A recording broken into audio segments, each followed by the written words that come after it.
嗨，大家好，我是坦平叔。今天是2025年11月12号。這一期咱们繼續聊聊恆大清盤，聊聊中國的房地產。咱們先看房企的消息。這個萬科又借錢了萬科又找深鐵借了16.66億，年內借款已超300億。萬科再獲大股東借款。11月11日，萬科 A 發布公告稱，公司第一大股東深圳市地鐵集團有限公司向公司提供不超過16.66億元借款，用於償還公司在公開市場發行的債券本金與利息。該借款期限不超過3年。這個借款利率目前是2.34%，這個利息還是挺便宜的。萬科 A 還在公告中披露數據，2025年初至今，深鐵集團已累計向公司提供借款291.3億元，不含本次借款。如包含本次借款萬科不超過16.66億元，深鐵集團向萬科借款金額已達307.96億元。這個我記得前幾天這個萬科不是出了公告嗎？深鐵要萬科提供抵押擔保，也就是所謂的貸款框架協議，那個額度是220億。我記得當時做節目說了，220億的額度還有20億吧，沒有用完。那這個16.66億再一用，後面恐怕就沒多少了。那麼2020年1月到6月好像還有100多億的這個公開債券要兌付。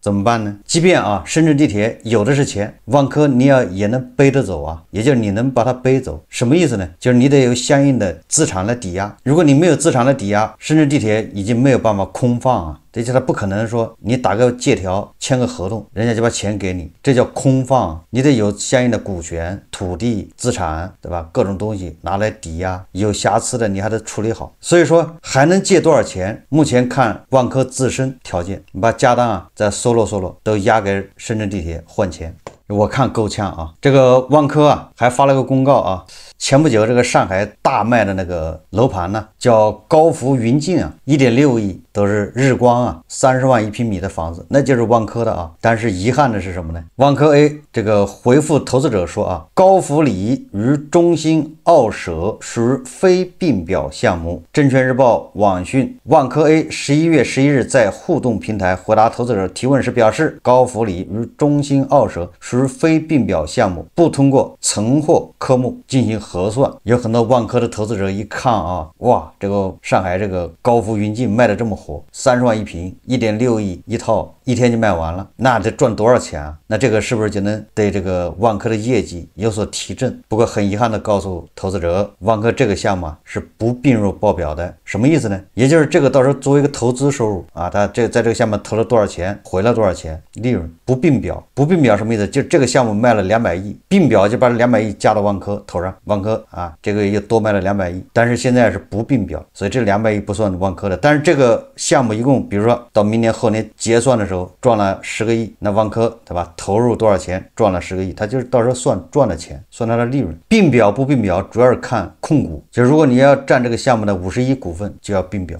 就表示你主導這個項目，這個項目就算萬科的整個的銷售額成本。不併表呢，就是變成一個投資，純粹的一個財務投資類似或者叫合作，也就是萬科的投資者又是空歡喜一場呢。我們再看看搜狐財經報道天眼查風險信息顯示，近日碧桂園地產集團有限公司新增一則股權凍結信息，股權所在企業為佛山元康房地產發展有限公司，凍結股權12.3億餘元，凍結期限為3年，執行法院為安徽省芜湖市中級人民法院。碧桂園最近在這個境外債重組上面取得了重大的這個重大進展甚至或者說叫成功吧。但是並不代表碧桂園就緩過來了他的這些訴訟這些官司，這些欠人家的錢應付賬款，恐怕是沒完沒了跟融創一樣不要說普通的房企就連專門建造豪宅的房企也扛不住了叫鵬瑞地產頂豪神話破滅。曾因打造中國第一頂豪深圳灣1號而封神的鵬瑞地產，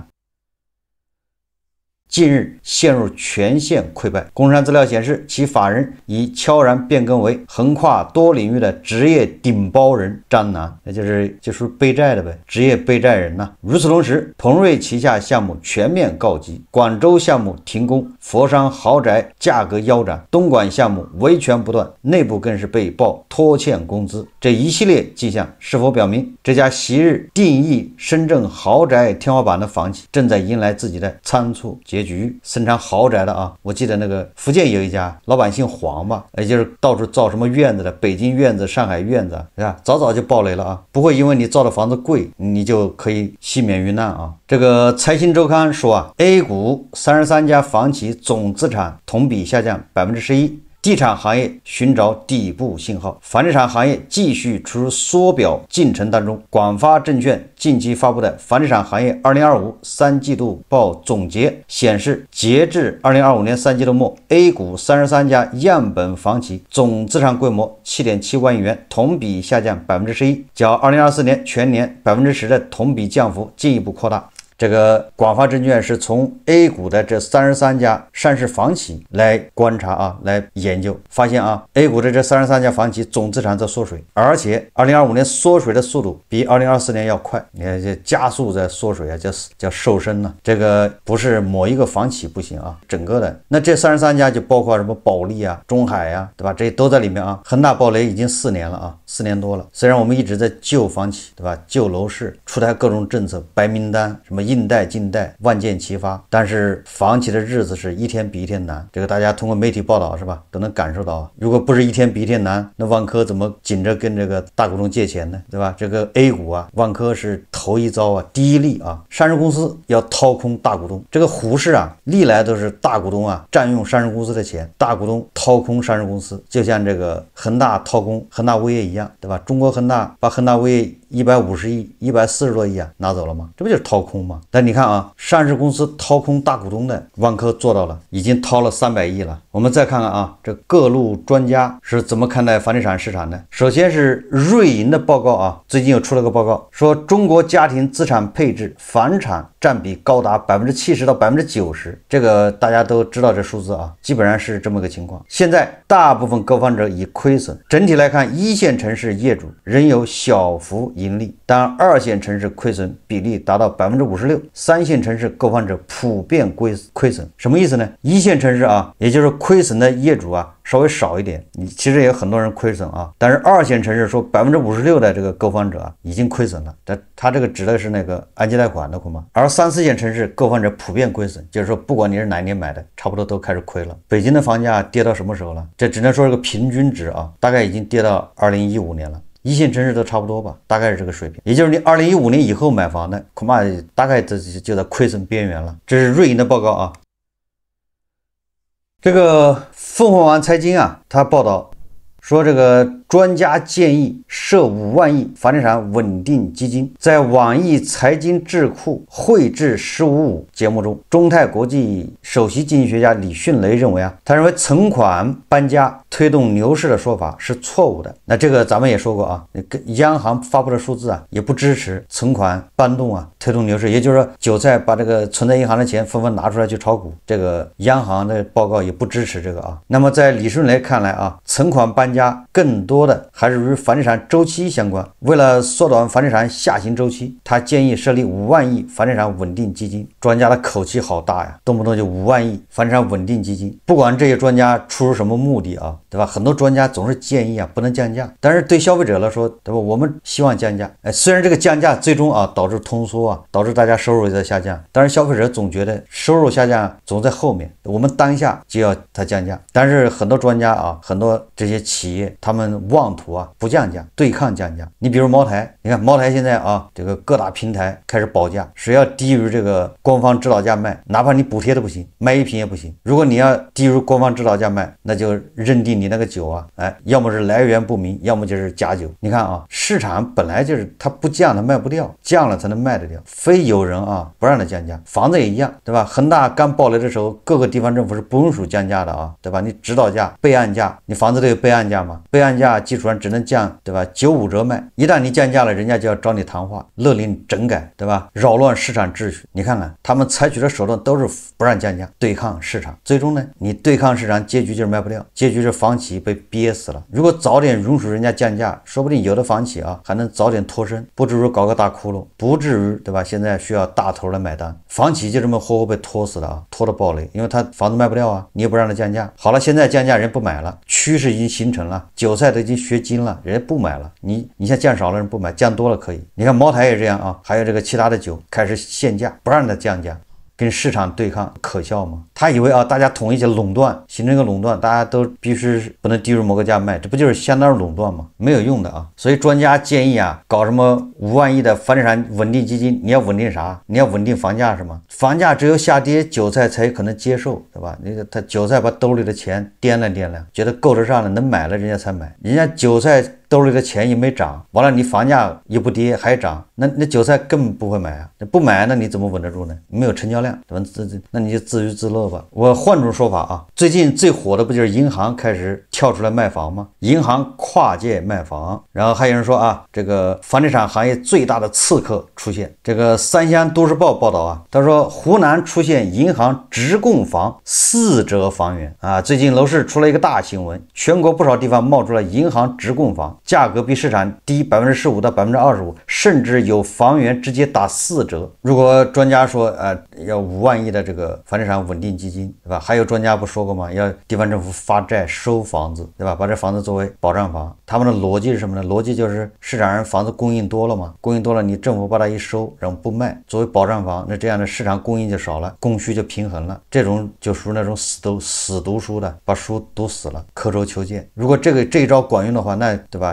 央行發個通知就行了，發個什麼通知呢？就每一家銀行啊，你必須得保有多少套房子不能賣。就比如說这個工商銀行，对吧？你必須有1萬億的房子不能賣，或者多少平米吧，按平米算，你必須保有這個1億平米的房子不准賣，超過1億平米的你就賣，對吧？你沒有達到1億平米，你就得自己留着，這樣就相當於收儲了嘛，然後留着你自己，要麼你出租，對吧？要麼你自己內部消化，內部租給職工，不就行了嗎？這樣銀行，對吧？那大量的房子他不讓他賣，不准他賣，你還免了這個再發債再去收，很麻煩的嘛。直接央行一個通知下來就完了。每個銀行都有 KPI 是吧？你每個銀行必須有多少套房產，多少平米的房子做庫存，你只有超過這個數你才能去賣，沒超過這個數你不准賣。這樣那個房子就到了銀行手上變成庫存嘛，這樣那個供應就少了，還免得政府，對吧？發債就收。為啥不這麼幹呢？你看銀行反過來是吧？瘋狂的砸盤，4折賣。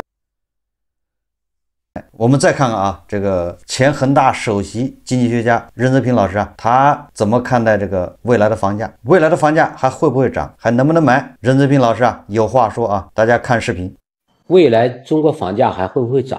現在網上關於房價的觀點兩極分化，有人說中國房地產徹底完了，再也漲不起來了，也有人信誓旦旦的說啊，明年房價就會暴漲，勸你現在趕緊抄底。但我要告訴你，這兩種說法都是錯的。10多年前，我提出過一個房地產行業、金融行業廣泛採用的標準分析框架：房地產長期看人口，中期看土地，短期看金融。2015年，我根據這個分析框架公開預測一線房價翻1倍，隨後房價大漲，被評為10大商業經典預測。後來我在2020年預測房價將會出現歷史性大頂，後房地產時代到來，隨後房地產市場出現深度調整。那麼未來中國房價還會不會漲？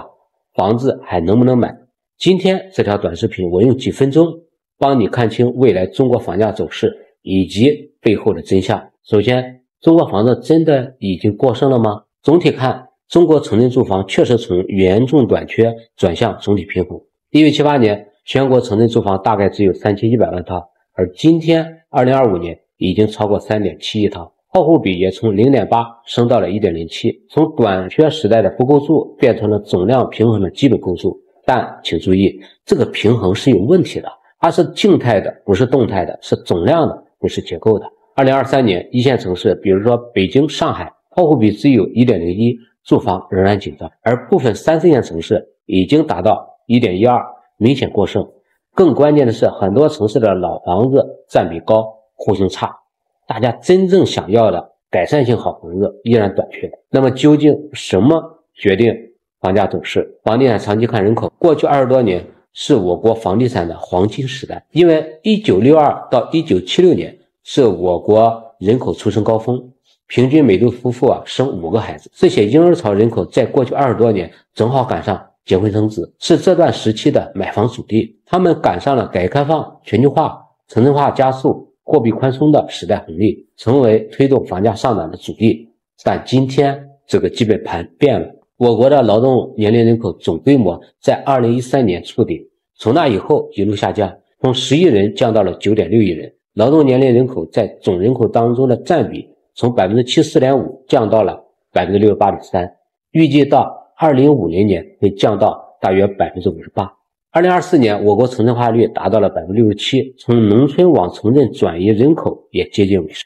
那麼同時呢，老齡化進一步加劇。2024年65歲及以上老年人口佔比上升到 15.6%， 預計到2032年前後進入超 20% 的超級老齡化社會。更嚴峻的是2024年總和生育率已經跌到1左右，遠低於維持人口正常更替所需的 2.1 水平。這就意味着靠人口增長推動高房價的時代已經結束了。既然人口總數在下降，那房地產是不是就徹底沒戲了呢？不是的，因為人雖然在變少，但人口持續往都市圈城市群集中。美國、日本、韓國這些發達國家在城鎮化後期都出現了這個現象，中國也一樣，人口逐步往都市圈城市群遷移。比如2021到2024年，深圳、常州人口年均增長10萬人，杭州年均增長14萬人，而東北、西北以及那些低能級城市人口在持續流出。未來不是所有城市房價普漲，而是 20% 人口流入的1、2線城市，未來還有新增購房需求，房價可能會漲。而 80% 人口流出的低能級城市，未來沒有新增購房需求，不僅房價可能不漲，甚至還會長期下跌。所以基本結論是，中國房地產大開發時代已經落幕，房價普漲時代結束，我們正在進入存量時代。未來房價的主要特徵是區域大分化，一線和強二線城市因為人口流入有產業有需求，房價有望逐步企穩，未來甚至還會上漲。而大多數3、4線城市因為人口流出、老齡化加劇、庫存高，將面臨有價無市和長期的陰跌。所以你看，如果你問中國房價還會不會漲，不如問哪裡的房價會漲，哪裡還有機會。跟幾年前啊，任澤平老師對房地產的觀點來說啊，任澤平現在相當於已經叛變了啊。不過他這個最後說的是對的啊，就是你如其問未來房價漲不漲，對吧？你還不如問，哎，什麼地方的房價會漲，什麼地方房價會跌或者不漲？哎，這麼問顯得更合理一點。也就是言下之意啊，咱們的房地產以後是個結構性的行情啊，普漲普跌的時代過去了。但是啊，我倒是建議啊，普通人、牛馬、韭菜，實際上你要放棄買房子改變命運的這麼一個觀點，這個機會啊，至少未來10幾年、20年是不會出現的。就是不要老想着哈，你買個房子，然後莫名其妙就賺了幾百萬，房子就漲了1倍、漲了2倍，這個未來相當長時間是不會出現這種情況了。一個是經濟，一個是人口，對吧？都很難支撐的，房價往上漲。任澤平說，對吧？一線城市或者什麼城市會漲，這個說法都不準確。同樣是上海和北京，比如說上海外環還往哪兒漲呢？我認為很快要跌，對吧？還要跌。北京的5環外或者北京的，對吧？4環外還怎麼漲呢？同樣是北京，對吧？那恐怕以後如果放開限購啊，那西城啊、海淀啊這地方恐怕還要漲一漲，但是其他地方恐怕還要下跌啊，不就這個道理嗎？如果未來北京啊不能提供更多的就業機會，而未來教育，對吧？家長是越來越躺平，因為你未來就業不太好，你在教育上面卷也沒有前途。那在這種打擊之下，那家長把孩子往北京送的這種執念就小得多。那把孩子往北京送的執念小得多，那北京的，對吧？人口流入啊，留住年輕人啊，這些會越來越差，所以它房價很難啊，還往上漲。除非你現在北京買房的送戶口，其實上海也一樣啊，對吧？上海現在外環外就在跌啊，也不漲，房子也賣不掉。有網友就說了啊，既然銀行賣直供房，銀行打折賣房，那能不能撿漏呢？剛才任澤平老師已經說了啊，分地方，對吧？有的地方房子你就別買了，買了也沒用，你除非是剛需啊，自己住，對吧？所謂的還想投資的話，3、4線城市房子子沒有流動性啊，買了之後你只能住。說未來會保值的甚至增值的房子本身就少啊，真正有好的房子一定要記住了，他们内部就消化掉了。捡大漏啊，人家內部人不知道撿，對吧？還等着讓你韭菜牛馬來撿，這不是侮辱人智商嗎？大家想一想是不是這個邏輯啊？近水樓台先得月，對吧？你都低估了婆羅門的能力了是嗎？如果這個銀行真的有特別好的房子房源，對吧？這個房子市價200萬，他現在50萬拍，這個房子確實好，位置的吧？那還輪着你來拍，這不是想多了嗎？所以就是說你別想着撿漏，你別老想着占銀行，對吧？占大頭的便宜，老想着占國家便宜，這想法就是不对的啊，这想法就是錯誤的。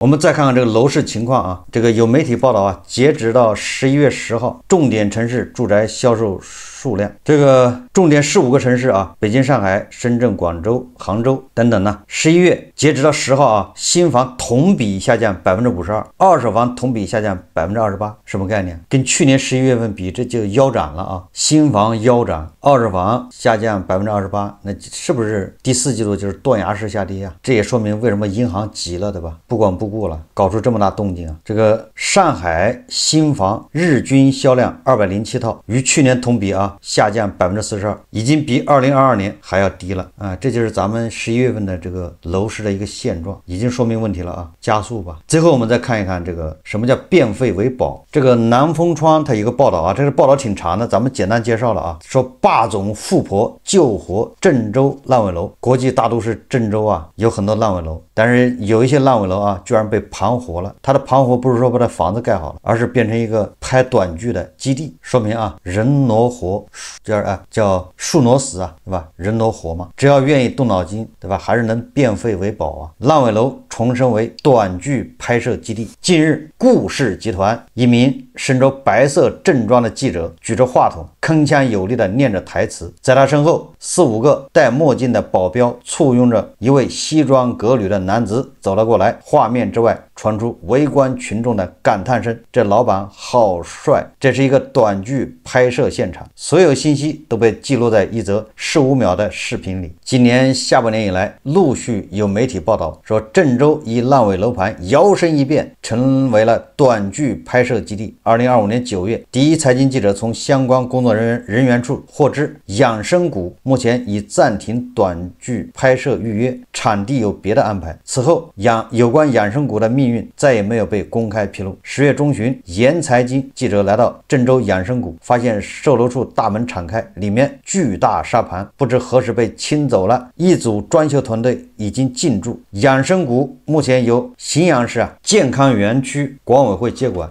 研財經記者向園區管委會求證，相關工作人員稱，售樓處裝修是為了當地打造影視小鎮做準備，而養生谷售樓處屬於整個影視小鎮規劃的一部分。目前整個項目仍在備案階段。我看有媒體報道啊，這個鄭州啊、西安還有哪裡啊，還有成都啊什麼地方都在競爭啊，這個叫短視頻拍攝基地，就是咱們知道吧，一個叫橫店是吧？浙江的橫店影視基地，他們打造數店橫店，這個時候正好啊，橫店他們正好短視頻是竖屏拍嘛，你橫店是橫着拍，手機橫着拍啊，你这短視頻手機是豎着拍的，所以他人家叫個名字叫數店。浙江有橫店，對吧？鄭州有數店，西安也搞個數店，成都也搞數店，各地啊都興起了這種短視頻拍攝基地，這個也挺好的啊，搞活經濟嘛。這個霸道總裁愛上掘金的我，對吧？還有什麼特朗普愛上白宮的保潔，這不就是變廢為寶嗎？啊，總比那個點泥成金要好，對吧？我們最後再看一下啊，我們總說中產返貧，中產返貧恐怕大家都已經能接受了啊，但是中產返貧到什麼程度，很多人不知道。有句話叫矬子裡面拔將軍啊，中產返貧到什麼程度了呢？就是中產已經消失了，導致